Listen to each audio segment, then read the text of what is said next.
সঙ্গীত দেশের সামাজিক সহাবস্থান সৃষ্টিতে সহায়ক বলে মন্তব্য করে বিশিষ্টজনেরা বলেছেন, মানসিক শক্তি বাড়াতেও ভূমিকা রাখে বাংলা গান।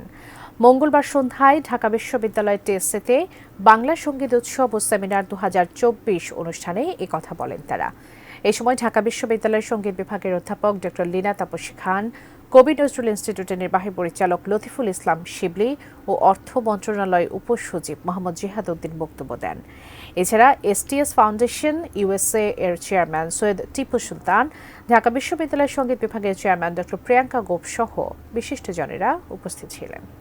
চেহারা যেন পাল্টে যায়, আমরা যেন সকলের মুখে হাসি দেখি। ভাষার বিভাগ রয়েছে, সেখান থেকে আমার শিবলি নির্বাহী পরিচালক কবি। এই যে আমার হাতে যে সুভেনিরটি আছে, সেই সুভেনিরের মাধ্যমে আমরা জানি যে টোটাল ইউনিভার্স সেই বিশ্ববিদ্যালয়ে জনাব তৈরি হবে।